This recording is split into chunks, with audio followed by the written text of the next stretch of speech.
Hello students, आप सभी का हमारे यूट्यूब चैनल में हार्दिक स्वागत है। आज के इस वीडियो में बात करने वाले हैं कोटा यूनिवर्सिटी बीए या BA BEd part second geography third semester मानव एवं आर्थिक भूगोल के मोस्ट इम्पोर्टेंट क्वेश्चंस की। तो आप लोगों के हर बार जो क्वेश्चन रिपीट होते हैं वो आप लोगों को मोस्ट इम्पोर्टेंट क्वेश्चन के तौर पर देखने को मिलेंगे। साथ में आप लोगों को ये भी बताया जाएगा कि आपके पेपर कितने नंबर का होता है, कितने घंटे का होता है, कितने पेज की कॉपी आपकी आती है, खंड ए में कितने क्वेश्चन आएंगे, खंड बी में कितने क्वेश्चन आएंगे, उनके मार्क्स क्या रहेंगे, पास होने के लिए आपको कितने मार्क्स चाहिए होते हैं, इन सभी पर बात करने वाले हैं। तो आप लोग वीडियो पूरा देखिएगा और अगर आप चैनल पर नए हैं तो चैनल को सब्सक्राइब, वीडियो को लाइक और बेल आइकन जरूर दबा लीजिएगा। देखो स्टूडेंट्स, यहाँ पर सेमेस्टर थर्ड की बहुत सारी डिमांड आ रही थी, कमेंट आ रहे थे कि सर सेमेस्टर थर्ड वालों के भी मोस्ट इम्पोर्टेंट क्वेश्चन बता दो, मोस्ट इम्पोर्टेंट क्वेश्चन बता दो। तो आप लोगों के लिए मोस्ट इम्पोर्टेंट क्वेश्चन मैं लेकर आया हूँ। अवधि इसकी रहेगी 3 घंटे का आपका पेपर होने वाला है, ठीक है। इसमें आपके 70 नंबर का पेपर रहेगा जिसमें आप लोगों को कॉपी लिखनी रहती है। 35 पेज की लगभग कॉपी आती है, तो कम से कम 3 घंटे का टाइम है, तो 30 पेज कम से कम आपको भरने हैं। 28-30 पेज आप लोग भरें, 35 के 35 पेज आप लोगों को नहीं भरने हैं। 35 के 35 पेज क्यों नहीं भरने हैं, इसकी कहानी मैं आप लोगों को बता देता हूँ। 35 के 35 पेज भरने का मतलब है कि एग्जामिनर या जो भी कॉपी चेक करने वाले टीचर हैं वो यही मान के चलते हैं कि बच्चे ने ओनली कॉपी भरी है, इसको आता जाता कुछ नहीं है, चाहे आपको आता हो, है ना, पर ऐसा ही फिनोमिना बन जाता है। इस वजह से आप लोग 30-32 पेज ही लिखें, इतने पर्याप्त होते हैं अच्छे मार्क्स लाने के लिए, ठीक है। तो आप लोगों के पेपर में 2 खंड आएंगे, पहला खंड और दूसरा खंड। पहले खंड ए है और दूसरा खंड ब है, ठीक है। तो पहले खंड में आप लोगों को प्रत्येक इकाई से 2 लघु प्रश्न लेते हुए 5 इकाई आपकी रहती है, 5 यूनिट आपकी रहती है, उनमें से 2-2 क्वेश्चन आपके छोटे छोटे क्वेश्चन आएंगे। तो आप लोगों को वो क्वेश्चन करने हैं, 20 शब्द उसमें आने वाले हैं, ठीक है। सभी प्रश्नों के अंक यहाँ पर समान है, 10 क्वेश्चन आपके आएंगे, प्रत्येक यूनिट से 2-2 क्वेश्चन आएंगे, तो 10 क्वेश्चन 2-2 नंबर के, यानी कि 20 नंबर के ये खंड ए आपका हो जाएगा। पर ये जो खंड ए है इसको आप लोगों को बाद में करना है। बाद में कब? खंड बी पहले करना है, क्योंकि उसमें निबंधात्मक प्रश्न रहेंगे और निबंधात्मक प्रश्न ही आप लोगों के अच्छे मार्क्स भी देंगे, कॉफी भरने में भी सहायता करेंगे और आपको पासिंग भी यही कराएंगे। खंड ए के चक्कर में जो पड़ गया तो वो थोड़ा नेगेटिव फील कर सकता है या फिर छोटे छोटे क्वेश्चनों में टाइम वेस्ट कर सकता है। तो पहले आप लोग बी खंड को करिएगा, ब खंड को करिएगा, ताकि आप लोगों को पहले तो पास होने का फिक्स हो जाएगा, मार्क्स भी अच्छे आपको इसी से मिलेंगे और बड़े बड़े पेज, मतलब बड़े बड़े क्वेश्चन है तो टाइम भी आपको इसी में लगेगा और पेज भी इसी में भरने में आएंगे, ठीक है। तो पहले बी वाले पार्ट को करना है, फिर ए वाले पार्ट को आपको करना है। बी पार्ट में आप लोगों के 10 प्रश्न ही होंगे, प्रत्येक इकाई से आप लोगों के 2 प्रश्न आने वाले हैं। कितने? प्रत्येक इकाई से 2-2 प्रश्न आएंगे बड़े बड़े, उनमें से अथवा में आएंगे, सारे 2-2 क्वेश्चन अथवा में आएंगे। तो कुल आपके जो है यहाँ पर 10 क्वेश्चन आएंगे, 10 में से आप लोगों को 5 क्वेश्चन करने हैं, 2-2 आएंगे, 2-2 के जोड़ों में एक क्वेश्चन आप लोगों को सभी में से करना है। तो 10 क्वेश्चन आएंगे, ठीक है। 10 नंबर का रहेगा, 5 क्वेश्चन आपको करने हैं, ठीक है।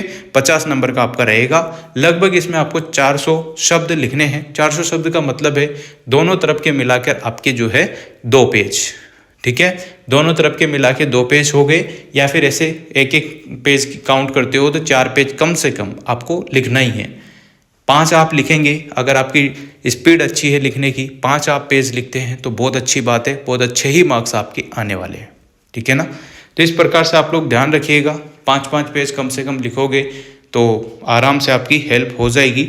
और इन क्वेश्चनों को करते टाइम आप लोगों को 2 घंटे चाहे आप लोग इसमें ले लें, 1 घंटा या आधा घंटा आप लोग एक खंड को दे, बस ज़्यादा टाइम उसको नहीं देना है। बी खंड को पूरा टाइम देना है, जितना हो सके क्वेश्चन आपको सारे करने हैं, ठीक है ना। इकाई फर्स्ट की अगर हम बात करें तो देखो इसमें से क्या क्या क्वेश्चन आपके बन सकते हैं। सेमेस्टर थर्ड में मानव भूगोल की प्रकृति आपसे पूछी जा सकती है। विषय वस्तु तथा मानव भूगोल के 3 सिद्धांत आप लोगों से पूछ सकता है। क्वेश्चन ऐसे बनेगा कि मानव भूगोल की प्रकृति के बारे में बताते हुए मानव भूगोल के 3 सिद्धांत समझाइए। तो इस टाइप से आपके बड़े क्वेश्चन बनेंगे। छोटे क्वेश्चन अगर बनना होगा तो लिखा होगा मानव भूगोल की प्रकृति को बताओ, बस इस टाइप से आपकी क्वेश्चन पैटर्न रहेगा। ठीक है, तो इसमें से आप लोगों के मानव भूगोल की प्रकृति पूछा जा सकती है, विषय वस्तु और मानव भूगोल के 3 सिद्धांत पूछ सकता है। मानव भूगोल में वाइडल डी ला, ब्लाश, ब्रुन्स तथा हंटिंगटन का योगदान आपसे पूछ सकता है। विश्व जनसंख्या वृद्धि, वितरण और समस्याएं आपसे पूछी जा सकती है। तो पहली इकाई में से ये मोस्ट इंपोर्टेंट क्वेश्चन है। दूसरी इकाई की बात करें तो आपसे पूछ सकता है मानव प्रजातियों के प्रकार और वितरण पूछ सकता है। बड़ा क्वेश्चन भी बनेगा, छोटा भी बनेगा। मानव व्यवसाय पूछे जा सकते हैं, है ना। महत्वपूर्ण जनजातियां कौन कौन सी है वो पूछ सकता है। Eskimo, pygmy, bushman, Gond, Naga की सामाजिक और आर्थिक गतिविधियां और पर्यावरण समायोजन, इनसे आप लोगों के क्वेश्चन बनना तय है। बड़ा भी बनेगा, 2 क्वेश्चन बड़े बनेंगे, 2 क्वेश्चन छोटे बनेंगे, प्रत्येक यूनिट से बनेंगे। चलिए इकाई 3 की बात करते हैं, जिसमें आप लोगों से पूछ सकता है आर्थिक भूगोल की परिभाषा, प्रकृति और विषय वस्तु। प्राकृतिक संसाधन, जिसमें वन है, मृदा है, जल है, उनका वितरण है, संरक्षण है। शक्ति संसाधन जैसे कि कोयला, पेट्रोलियम, जल शक्ति, अणु शक्ति, ये आप लोगों से पूछी जा सकती है। 2 क्वेश्चन बड़े बनेंगे, 2 क्वेश्चन छोटे बनेंगे। क्वेश्चन आपको सारे अटेम्प्ट करने हैं, 3 घंटे का खूब टाइम होता है, आराम से आप लोग लिख सकते हैं। इकाई 4 की बात करें तो कृषि के प्रकार आप लोगों से पूछ सकता है। ठीक है ना, बहुत ही अच्छा क्वेश्चन है, आराम से आप लोग लिखेंगे और बहुत ईजी पेपर है, ज़्यादा हार्ड पेपर नहीं है। कुछ पढ़कर भी नहीं जाते हो तो आप लोग आराम से लिख सकते हो, ऐसी कोई विशेष बात इसमें नहीं है। निम्न फसलों की भौगोलिक दशाएं पूछ सकता है आपसे। वितरण और उत्पादन जैसे कि गेहूं, चावल, गन्ना, कपास, चाय, कॉफ़ी, रबर। विश्व कृषि प्रदेश, पशुपालन के बारे में पूछ सकता है। पशुपालन के बारे में एक निबंध लिखिए, ऐसा भी पूछ सकता है। ठीक है ना। इकाई 5 की अगर हम बात करें तो देखो खनिजों का वितरण आपसे पूछ सकता है। उत्पादन जैसे कि लौह अयस्क के बारे में पूछ सकता है। तांबा, मैग्नीज, अभ्रक, उद्योगों की अवस्थिति, लौह इस्पात, सूती वस्त्र, लुगदी, कागज, जहाज निर्माण। विश्व के प्रमुख औद्योगिक प्रदेश आपसे पूछे जा सकते हैं। विश्व के सामुद्रिक व्यापारिक मार्ग आपसे पूछे जा सकते हैं। तो 5 यूनिट भी बहुत खास है, सारी यूनिट ही आपके खास ही है, क्योंकि 2-2 क्वेश्चन तो जो है बड़े बड़े बनेंगे, जिसमें से आप लोगों को एक एक क्वेश्चन करना है। ठीक है ना, 10 क्वेश्चन में से 5 क्वेश्चन आपको करने हैं। प्रत्येक यूनिट से 2-2 बड़े क्वेश्चन बनेंगे और 2-2 छोटे क्वेश्चन बनेंगे। 10 के 10 क्वेश्चन आप लोगों को खंड ए में करने हैं। क्वेश्चन एक भी छोड़ के नहीं आना है आपको, क्वेश्चन तो सारे ही करने हैं, पर टाइम मैनेजमेंट का ध्यान रखना और लिखने के तरीका का ध्यान रखना। मैंने एक वीडियो बना रखी है जिसमें आप लोगों को लिखने का तरीका बताया गया है, कहाँ कैसे कॉफ़ी लिखनी होती है, कहाँ अंडरलाइन करनी है, कितने पेन का यूज करना है ना, सारी चीज़ें उसमें कवर है। उस वीडियो का लिंक भी आप लोगों को डिस्क्रिप्शन में मिल जाएगा, तो ज़रूर आप लोग देखें और थोड़ा सा सब्र बनाए रखें। आपके पॉलिटिकल साइंस है तो उसका भी आएगा, सेमेस्टर 3 के मोस्ट इंपॉर्टेंट क्वेश्चन, है ना। ज्योग्राफी का तो हो ही गया है, हिस्ट्री के भी आएंगे, हिंदी के भी, संस्कृत के भी, सबके अपलोड हो जाएंगे। बस थोड़ा सा देर बना के रखो, ठीक है ना। Wish you all the best, अच्छे से प्रिपरेशन आप लोग करें।